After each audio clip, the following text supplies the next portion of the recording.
প্রিয় শিক্ষার্থীবৃন্দ, নবকুমার ইনস্টিটিউট ও ডক্টর শহীদুল্লাহ কলেজের অনলাইন ক্লাসের পক্ষ থেকে তোমাদের স্বাগতম।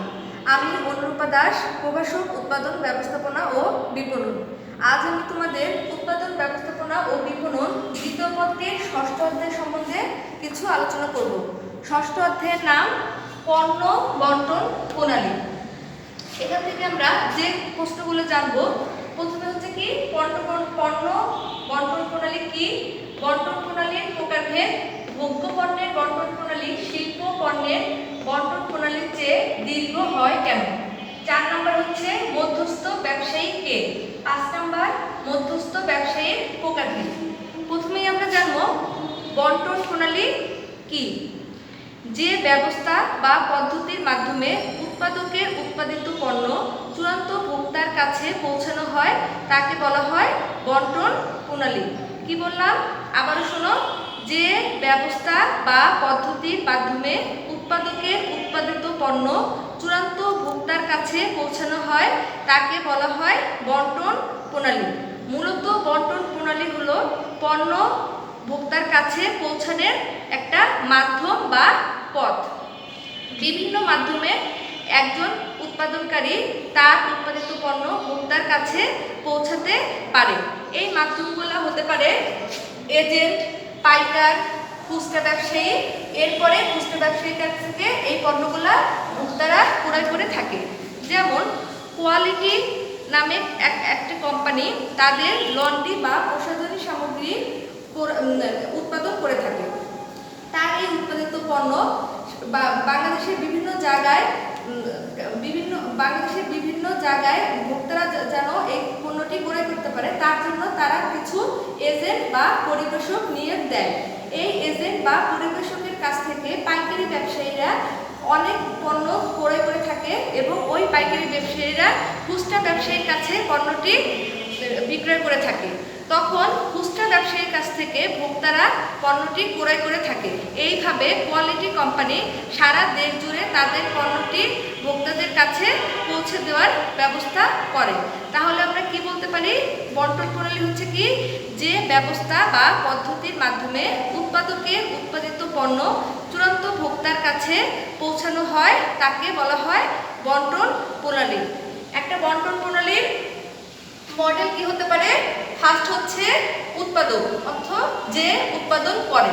তারপরে হচ্ছে এজেন্ট, এজেন্টরা উৎপাদককারীর কাছ থেকে একটি বেশি আকারে পণ্য ক্রয় করে থাকে। তারপরে হচ্ছে পাইকার, পাইকাররা এজেন্টের কাছ থেকে বিভিন্ন ধরনের পণ্য বেশি মূল্যে বা বেশি পরিমাণে ক্রয় করে থাকে। এরপরে খুচরা ব্যবসায়ীরা পাইকারের কাছ থেকে স্বল্প কিছু পরিমাণ পণ্য ক্রয় করে থাকে। এরপর হচ্ছে কি ভোক্তা, চূড়ান্ত ভোক্তারা খুচরা ব্যবসায়ীর কাছ থেকে তাদের প্রয়োজন মতো পণ্য ক্রয় করে থাকে। এখন আমরা দেখব হচ্ছে কি বন্টন প্রণালীর প্রকারভেদ। বন্টন প্রণালী তিন ধরনের হয়ে থাকে।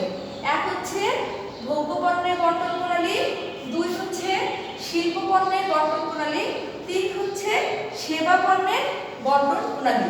প্রথমেই আমরা দেখব হচ্ছে কি ভোগ্য পণ্যের বন্টন প্রণালী। দেখো প্রণালী আগে আছে কি, তারা হচ্ছে উৎপাদনকারীর কাছ থেকে ভোক্তারা সরাসরি পণ্য ক্রয় করতে পারে না, তার জন্য তারা বিভিন্ন ধরনের এজেন্ট, পাইকারি, খুচরা বিক্রেতা এদের মাধ্যমে ভোক্তারা পণ্যটি ক্রয় করে থাকে। তাহলে কি এটা হচ্ছে সরাসরি বিক্রয়।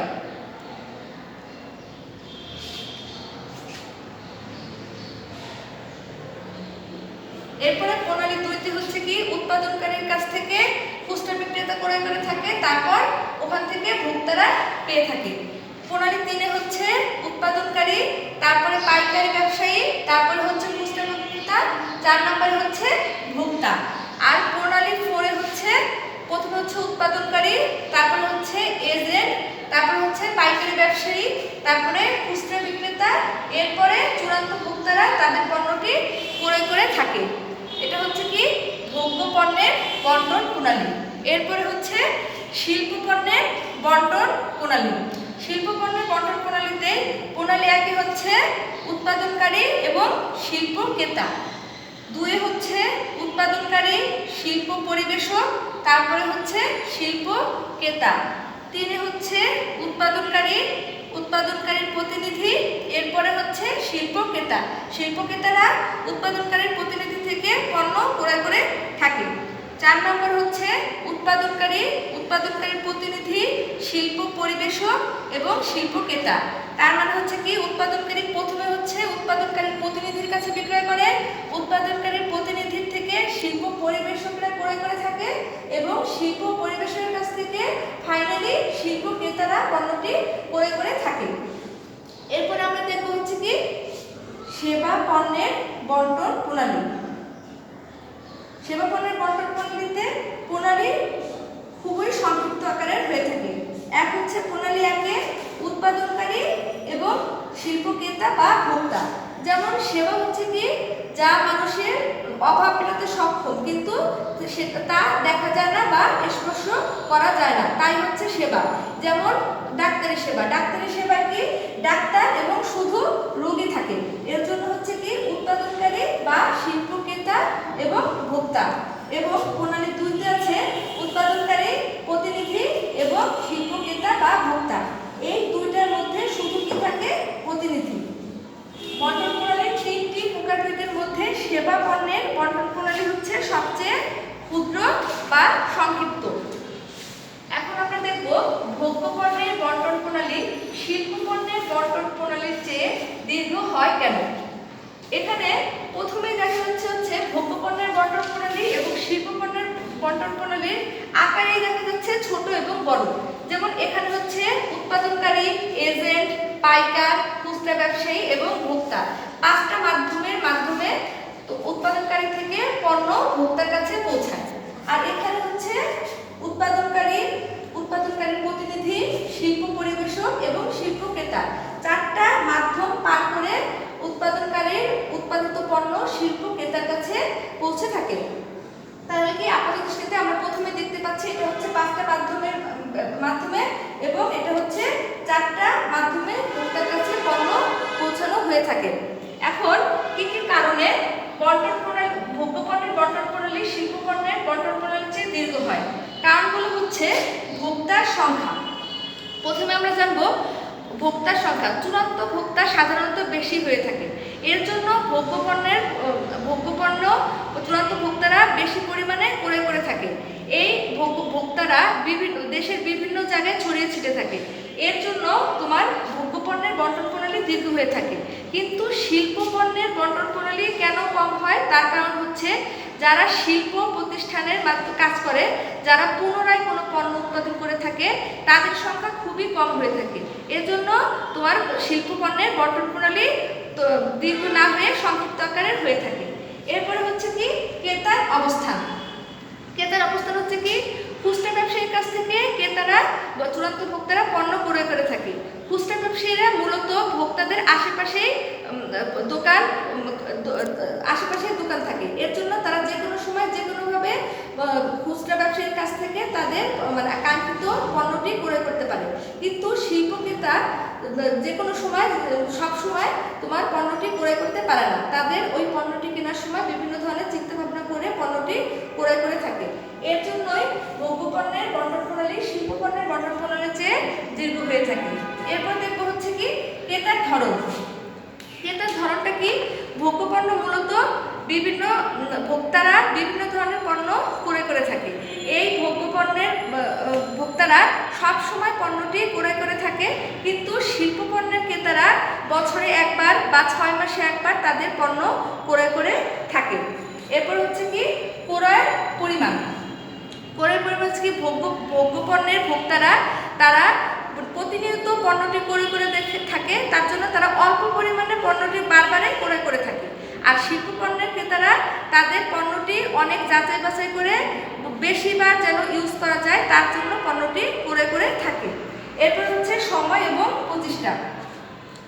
চূড়ান্ত ভোক্তারা মূলত সব সময় পণ্য ব্যবহার করে থাকে দেখে তারা ওই পণ্যটি সম্বন্ধে আগে থেকে জানে, এর জন্য তাদের ওই পণ্যটি ক্রয় করার জন্য সময়ের বেশি অপচয় করা হয় না এবং তার জন্য তারা বিভিন্ন পরিশ্রমও করে থাকে না।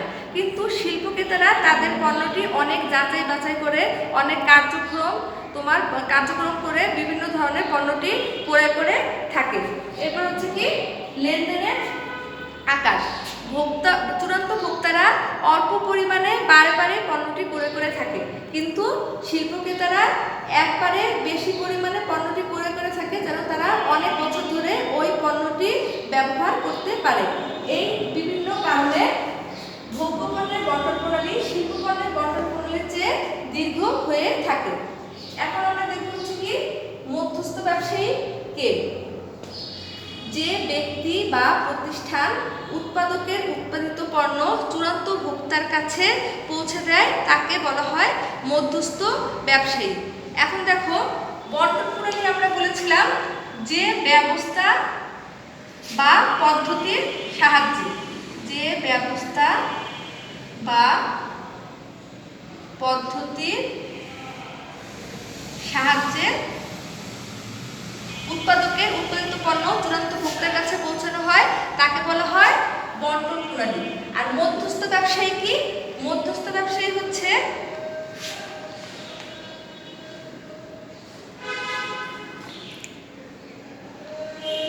যে ব্যক্তি বা প্রতিষ্ঠান, তার অর্থ হচ্ছে কি বন্টন প্রণালী হচ্ছে কি যে ব্যবস্থা বা পদ্ধতির সাহায্যে উৎপাদকের উৎপাদিত পণ্য চূড়ান্ত ভোক্তার কাছে পৌঁছায় তাকে বলা হয় বন্টন প্রণালী। আর মধ্যস্থ ব্যবসায়ী হচ্ছে কি যে ব্যক্তি বা প্রতিষ্ঠান উৎপাদকের উৎপাদিত পণ্য চূড়ান্ত ভোক্তার কাছে পৌঁছে দেয় তাকে বলা হয় মধ্যস্থ ব্যবসায়ী। এখন আমরা দেখব হচ্ছে কি মধ্যস্থ ব্যবসায়ীর প্রকারভেদ। মধ্যস্থ ব্যবসায়ী হচ্ছে তিন প্রকার। এক হচ্ছে মার্চেন্ট মধ্যস্থ ব্যবসায়ী, দুই হচ্ছে প্রতিনিধি মধ্যস্থ ব্যবসায়ী, তিন হচ্ছে কার্যভিত্তিক মধ্যস্থ ব্যবসায়ী। তাহলে কি মার্চেন্ট মধ্যস্থ ব্যবসায়ী? মার্চেন্ট মধ্যস্থ ব্যবসায়ী হচ্ছে কি যারা নিজেদের মূলধন বিনিয়োগ করে ক্রয় বিক্রয় কাজে নিয়োজিত থাকে তাদেরকে বলা হয় মার্চেন্ট মধ্যস্থ ব্যবসায়ী।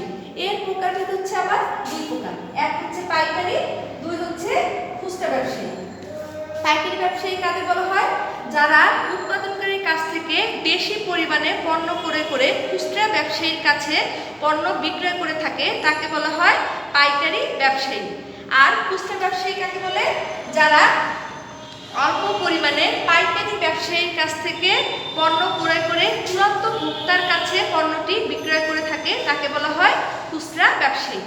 এরপর আমরা দেখব হচ্ছে কি প্রতিনিধি মধ্যস্থ ব্যবসায়ী। প্রতিনিধি মধ্যস্থ ব্যবসায়ী হচ্ছে কি যারা উৎপাদনকারীর কাছ থেকে পণ্যদ্রব্য ক্রয় করে থাকে কিন্তু পণ্যের মালিকানা গ্রহণ করে না তাদেরকে বলা হয় প্রতিনিধি মধ্যস্থ ব্যবসায়ী। তারা কি পণ্যের কোনো মালিকানা গ্রহণ করে না, এজন্য এদেরকে বলা হয় প্রতিনিধি মধ্যস্থ ব্যবসায়ী। প্রতিনিধি মধ্যস্থ ব্যবসায়ী বিভিন্ন প্রকারের হয়ে থাকে। এর মধ্যে গুরুত্বপূর্ণ হচ্ছে উৎপাদকের প্রতিনিধি, বিক্রয় প্রতিনিধি, দালাল, ফরিয়া এবং নিলামদার। তাহলে কি প্রথমে আমরা জানবো হচ্ছে কি উৎপাদকের প্রতিনিধি। উৎপাদনকারীর উৎপাদিত পণ্য তারা যদি কোনো মালিকানা ছাড়াই বিভিন্ন মাধ্যমে বা নতুন বাজার সৃষ্টির জন্য পণ্যটি ক্রয় করে থাকে তাদেরকে বলা হয় উৎপাদকের প্রতিনিধি। উৎপাদকের প্রতিনিধি কোনো জায়গায় নতুন বাজার সৃষ্টি করার জন্য তাদেরকে নিয়োজিত রাখা হয়। এরপর হচ্ছে কি বিক্রয় প্রতিনিধি। উৎপাদনকারী যদি নির্দিষ্ট একটি কমিশনের বিনিময়ে তাদের পণ্যটি বিভিন্ন জায়গায় পৌঁছে দেওয়ার ব্যবস্থা করা হয় তাদেরকে বলা হয় বিক্রয় প্রতিনিধি। কি বলছে এখানে? উৎপাদনকারী একটি নির্দিষ্ট কমিশনের বিনিময়ে কিছু লোকজন তাদের কাজে নিয়োজিত করে, এদেরকে বলা হয় বিক্রয় প্রতিনিধি। এরপর হচ্ছে কি দালাল। দালাল হচ্ছে ক্রেতা এবং বিক্রেতার মধ্যস্থকারী হিসেবে নিয়োজিত থাকে। দালাল যেমন জমির দালাল, বীমার দালাল, এরা হচ্ছে কি ক্রেতা এবং বিক্রেতার মাঝখানে তাদের মধ্যস্থতা হিসেবে কাজ করে থাকে। এরপর হচ্ছে কি ফরিয়া। ফরিয়া হচ্ছে পাইকারি ব্যবসায়ী এবং এজেন্ট, এদের মাধ্যমে নিয়োজিত হয়ে দেশের বিভিন্ন গ্রামে বা শহরে তাদের পণ্যটি পৌঁছে দেওয়ার ব্যবস্থা করে থাকে। তাহলে কি ফরিয়া কি যে সকল মধ্যস্থ ব্যবসায়ী পাইকারি বা এজেন্টের কাছ থেকে পণ্যদ্রব্য ক্রয় করে বিভিন্ন গ্রাম অঞ্চলে তাদের ভোক্তাদের কাছে পণ্যটি পৌঁছে দেয় তাকে বলা হয় ফরিয়া। এরপর হচ্ছে কি নিলামদার। নিলামদার হচ্ছে কি উৎপাদনকারী নিলাম ডাকের মাধ্যমে যে পণ্যটি বিক্রয়ের ব্যবস্থা করে থাকে তাকে বলা হয় নিলামদার। তার মানে কি নিলাম ডাকের মাধ্যমে যে বিক্রয়ের ব্যবস্থা করা হয় তাকে বলা হয় নিলামদার। এরপরে হচ্ছে কি দেখবো আমরা কার্যভিত্তিক মধ্যস্থ ব্যবসায়ী। তাহলে কি মধ্যস্থ ব্যবসায়ী কয় প্রকার? মার্চেন্ট মধ্যস্থ ব্যবসায়ী, প্রতিনিধি মধ্যস্থ ব্যবসায়ী এবং কার্যভিত্তিক মধ্যস্থ ব্যবসায়ী। কার্যভিত্তিক মধ্যস্থ ব্যবসায়ী হচ্ছে কি উৎপাদনকারীর কাছ থেকে তারা কোনো পণ্যের মালিকানা গ্রহণ করে না, কিন্তু তাদের মুনাফা অর্জনের উদ্দেশ্যে বিভিন্ন ধরনের বন্টন সংক্রান্ত কাজে নিয়োজিত থাকে। কার্যভিত্তিক মধ্যস্থ ব্যবসায়ীর মধ্যে আছে ব্যাংক, বীমা ও অন্যান্য প্রতিষ্ঠান। ব্যাংকের কি কাজ? যে আর্থিক প্রতিষ্ঠান মুনাফা অর্জনের উদ্দেশ্যে আমানত গ্রহণ, সংরক্ষণ, ঋণ পরিশোধ বা ঋণ আদায় এবং তোমার ঋণের বিভিন্ন সময় বিভিন্ন ধরনের মৌকুব করে থাকে তাকে বলা হয় হচ্ছে ব্যাংক। আর বীমা হচ্ছে কি বিভিন্ন অনিশ্চয়তা বা ঝুঁকির থেকে রক্ষা করার জন্য আমাদের বীমা শব্দটি ব্যবহার করা হয়। বীমার কাজ হচ্ছে বিভিন্ন ধরনের অনিশ্চয়তার হাত থেকে বা ঝুঁকির হাত থেকে রক্ষা করা। এরপরে কি অন্যান্য প্রতিষ্ঠান। অন্যান্য প্রতিষ্ঠান হচ্ছে কি বন্টন কাজে নিয়োজিত, যেমন সড়ক পরিবহন, রেলওয়ে,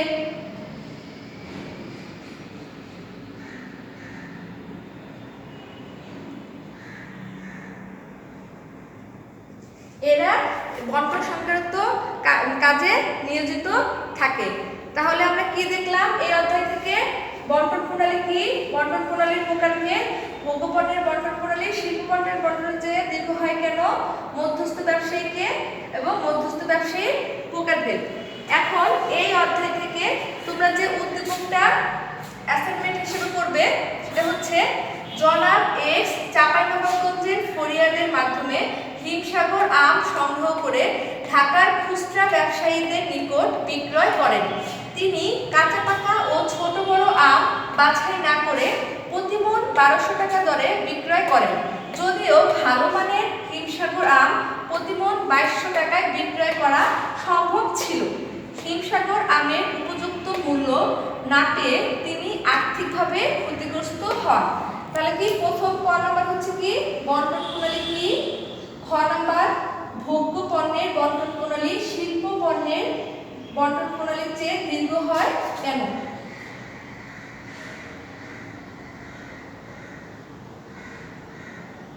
প্রণালীর চেয়ে দীর্ঘ হয় কেন? গ হচ্ছে জনাব এক্স কোন ধরনের মধ্যস্থ ব্যবসায়ী? ঘ নাম্বার হচ্ছে জনাব এক্স এর আর্থিকভাবে ক্ষতিগ্রস্ত হওয়ার পেছনে কোন সমস্যাটি দায়ী বলে তুমি মনে করো? যুক্তিসহ মতামত দাও। এই উদ্দীপকটি তোমরা অ্যাসাইনমেন্ট আকারে কলেজে এসে জমা দেবে। সবাই ভালো থেকো, সুস্থ থেকো, সাবধানে থেকো। ধন্যবাদ।